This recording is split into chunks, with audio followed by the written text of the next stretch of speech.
Okay, this is the deep dive spoiler filled discussion on Salo or 120 Days of Sodom. First of all, do you know how hard it was to find a card here that was safe for work, safe for YouTube?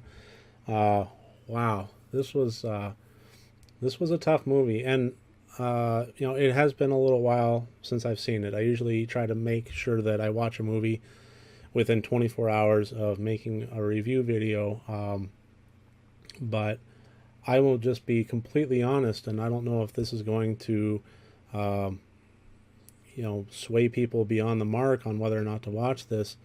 But I wanted to review it. I wanted to go over with it, um, just because it's legendary.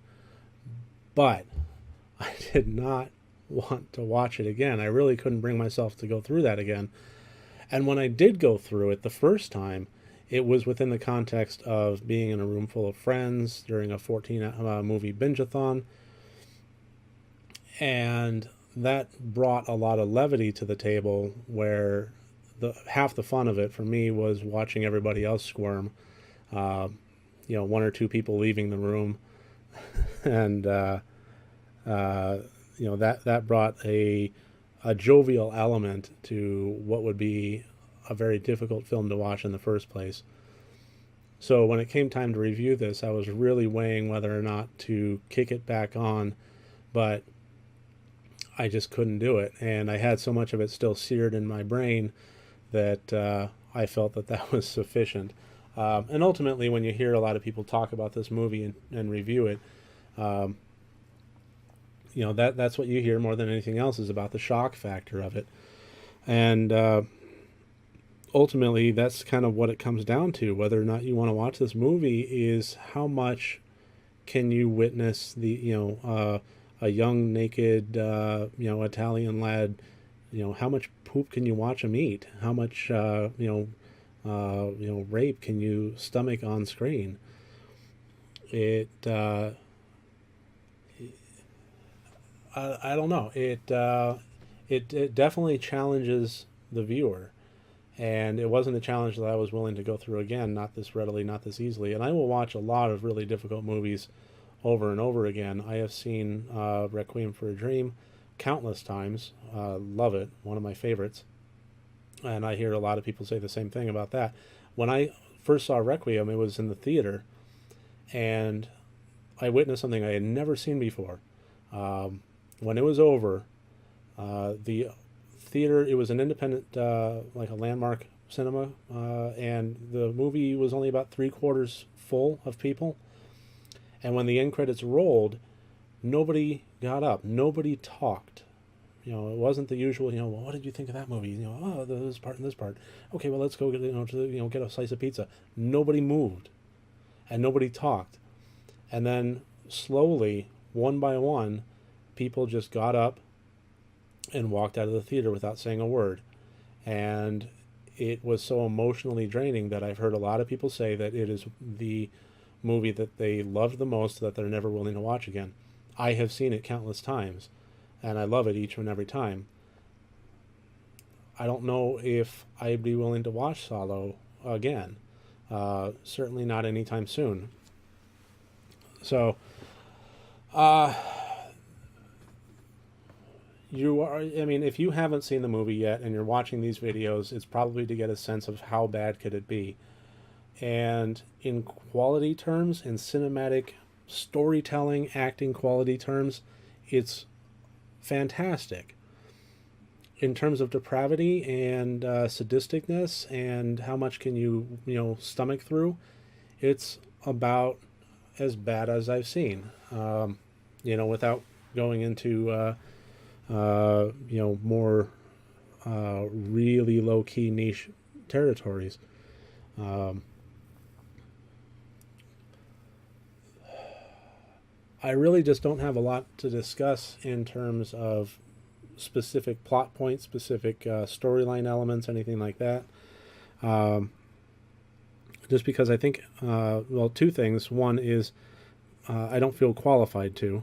Um, this is the downfall of me not watching it within the last 24 hours is whatever I'm going by is going by my memory of it. and that might not be the most necessary, accurate thing necessarily. So I feel like uh,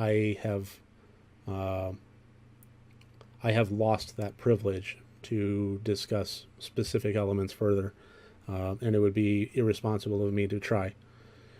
Um, and ultimately, secondly, I think that it would do it a disservice anyway. If you're, like I said, if you're watching this review, you're probably wondering whether or not to watch Salo, and I will leave that up to you. I would I would recommend it to anybody that loves the cinematic arts, but just know what you're in for. It is has a lot of blood, has a lot of poop. It has rape and torture and death, and it doesn't hold back. It absolutely does not hold back, and it approaches each of those with a sadistic glee to it. The people that are engaging with it are not just doing it; they are doing it with a smile and a twinkle in their eye, which is one of the things that makes it even more difficult. Is the context, the levity in which the torturers are going about what they're doing. Um, I really enjoy horror movies that highlight uh, the horrific nature that humanity is capable of.